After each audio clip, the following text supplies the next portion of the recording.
The She-Wolf by Saki.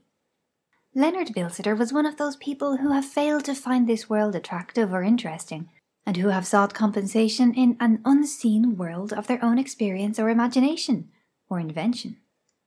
Children do that sort of thing successfully, but children are content to convince themselves, and do not vulgarize their beliefs by trying to convince other people. Leonard Bilsiter's beliefs were for the few, that is to say, anyone who would listen to him.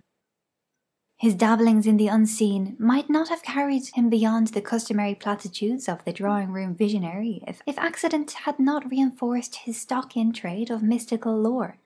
In company with a friend who was interested in a Ural mining concern, he had made a trip across Eastern Europe at a moment when the great Russian railway strike was developing from a threat to a reality. Its outbreak caught him on the return journey, somewhere on the further side of Perm. And it was while waiting for a couple of days at a wayside station in a state of suspended locomotion that he made the acquaintance of a dealer in harness and metalware, who profitably whiled away the tedium of the long halt by initiating his English travelling companion in a fragmentary system of folklore that he had picked up from Trans-Baikal traders and natives. Leonard returned to his home circle garrulous about his Russian strike experiences, but oppressively reticent about certain dark mysteries, which he alluded to under the resounding title of Siberian Magic. The reticence wore off in a week or two under the influence of an entire lack of general curiosity, and Leonard began to make more detailed allusions to the enormous powers which this new esoteric force, to use his own description of it, conferred on the initiated few who knew how to wield it. His aunt, Cecilia Hoops, who loved sensation perhaps rather better than she loved the truth, gave him as clamorous an advertisement as anyone could wish for by retailing an account of how he had turned a vegetable marrow into a wood pigeon before her very eyes. As a manifestation of the possession of supernatural powers, the story was discounted in some quarters by the respect accorded to Mrs. Hoop's powers of imagination. However divided opinion might be on the question of Leonard's status as a wonder-worker or a charlatan, he certainly arrived at Mary Hampton's house party with a reputation for preeminence in one or other of those professions, and he was not disposed to shun such publicity as might fall to his share. Esoteric forces and unusual powers figured largely in whatever conversation he or his aunt had a share in, and his own performances, past and potential, were the subject of mysterious hints and dark avowals. "I wish you would turn me into a wolf, Mr. Bilsiter," said his hostess at luncheon the day after his arrival. "My dear Mary," said Colonel Hampton, "I never knew you had a craving in that direction." "A she-wolf, of course," continued Mrs. Hampton. "It would be too confusing to change one's sex as well as one's species at a moment's notice." "I don't think one should jest on these subjects," said Leonard. "I'm not jesting, I'm quite serious, I assure you. Only don't do it today. We have only 8 available bridge players, and it would break up one of our tables. Tomorrow we shall be a larger party. Tomorrow night, after dinner. In our present imperfect understanding of these hidden forces, I think one should approach them with humbleness rather than mockery," observed Leonard, with such severity that the subject was forthwith dropped. Clovis Sangrail had sat unusually silent during the discussion on the possibilities of Siberian magic. After lunch, he sidetracked Lord Pabham into the comparative seclusion of the billiard-room, and delivered himself of a searching question.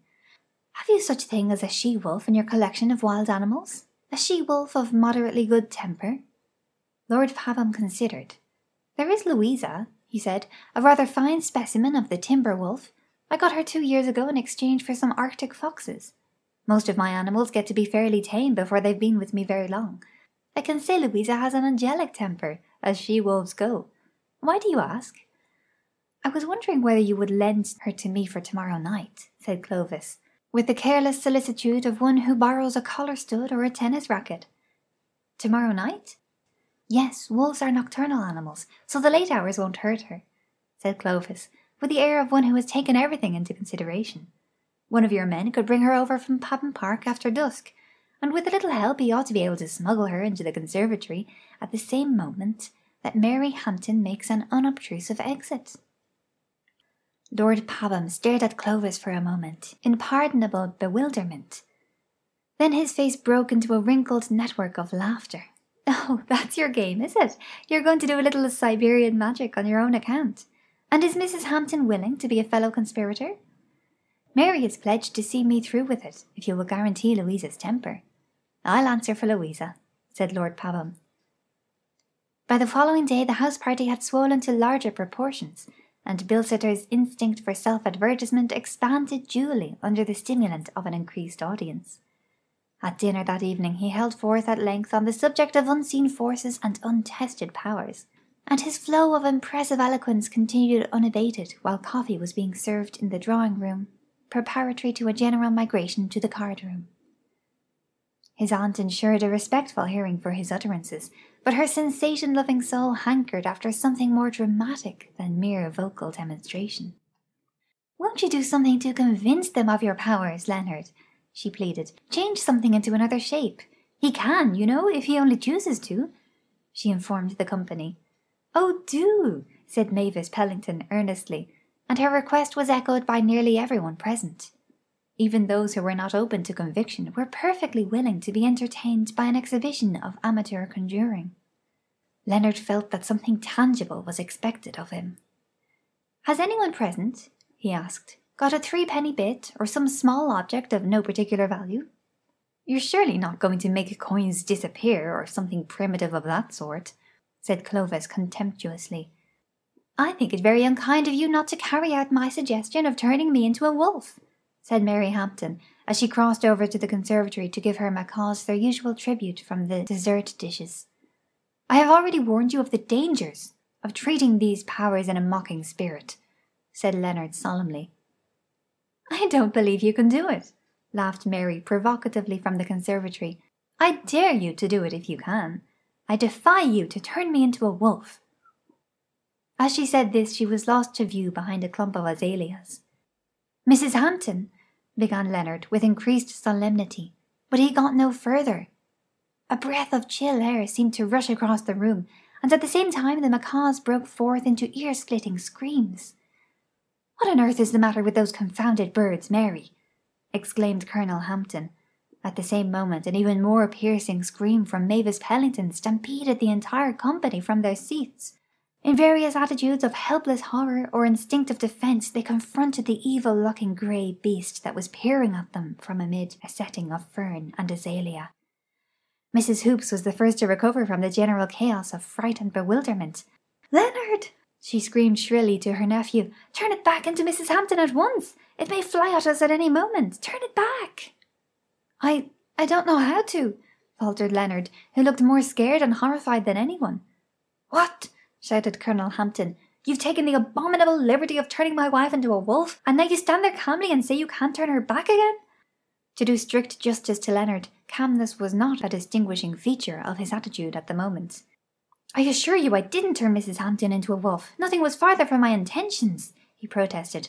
"Then where is she now? And how came that animal into the conservatory?" demanded the Colonel. "Of course, we must accept your assurance that you didn't turn Mrs. Hampton into a wolf," said Clovis politely, "but you will agree that appearances are against you." "Are we to have all these recriminations with that beast standing there ready to tear us to pieces?" wailed Mavis indignantly. "Lord Pabham, you know a good deal about wild beasts," suggested Colonel Hampton. "The wild beasts that I have been accustomed to," said Lord Pabham, "have come with proper credentials from well-known dealers, or have been bred in my own menagerie. I've never before been confronted with an animal that walks unconcernedly out of an azalea bush, leaving a charming and popular hostess unaccounted for. As far as one can judge from outward characteristics," he continued, "it has the appearance of a well-grown female of the North American timber wolf, a variety of the common species Canis lupus."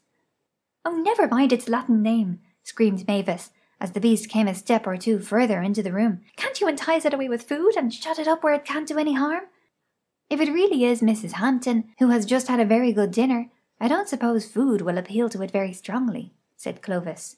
"Leonard," beseeched Mrs. Hoops tearfully, "even if this is nothing of your doing, can't you use your great powers to turn this dreadful beast into something harmless before it bites us all? A rabbit or something?" "I don't suppose Colonel Hampton would care to have his wife turned into a succession of fancy animals, as though we were playing a round game with her," interposed Clovis. "I absolutely forbid it," thundered the Colonel. Most wolves that I've had anything to do with have been inordinately fond of sugar, said Lord Pabham. If you like, I'll try the effect on this one. He took a piece of sugar from the saucer of his coffee cup and flung it to the expectant Louisa, who snapped it in mid-air. There was a sigh of relief from the company. A wolf that ate sugar, when it might at least have been employed in tearing macaws to pieces, had already shed some of its terrors. The sigh deepened to a gasp of thanksgiving when Lord Pabham decoyed the animal out of the room by a pretended largesse of further sugar. There was an instant rush to the vacated conservatory. There was no trace of Mrs. Hampton, except the plate containing the macaw's supper. "The door is locked on the inside," exclaimed Clovis, who had deftly turned the key as he affected to test it. Everyone turned towards Bilsiter. "If you haven't turned my wife into a wolf," said Colonel Hampton, "will you kindly explain where she has disappeared to, since she obviously could not have gone through a locked door? I will not press you for an explanation of how a North American timber wolf suddenly appeared in the conservatory, but I think I have some right to inquire what has become of Mrs. Hampton." Bilsiter's reiterated disclaimer was met with a general murmur of impatient disbelief. "I refuse to stay another hour under this roof," declared Mavis Pellington. "If our hostess has really vanished out of human form," said Mrs. Hoops, "none of the ladies of the party can very well remain. I absolutely decline to be chaperoned by a wolf." "It's a she-wolf," said Clovis, soothingly. The correct etiquette to be observed under the unusual circumstances received no further elucidation. The sudden entry of Mary Hampton deprived the discussion of its immediate interest. "Someone has mesmerized me," she exclaimed crossly. "I found myself in the game larder, of all places, being fed with sugar by Lord Pabham. I hate being mesmerized, and the doctor has forbidden me to touch sugar." The situation was explained to her, as far as it is permitted of anything that could be called explanation. "Then you really did turn me into a wolf, Mr. Bilsiter?" she exclaimed excitedly. Would Leonard had burned the boat in which he might now have embarked on a sea of glory. He could only shake his head feebly. "It was I who took that liberty," said Clovis. "You see, I happen to have lived for a couple of years in northeastern Russia, and I have more than a tourist's acquaintance with the magic craft of that region. One does not care to speak about these strange powers, but once in a way, when one hears a lot of nonsense being talked about them, one is tempted to show what Siberian magic can accomplish in the hands of someone who really understands it. I yielded to that temptation. May I have some brandy? The effort has left me rather faint." If Leonard Bilsiter could at that moment have transformed Clovis into a cockroach and then stepped on him, he would gladly have performed both operations.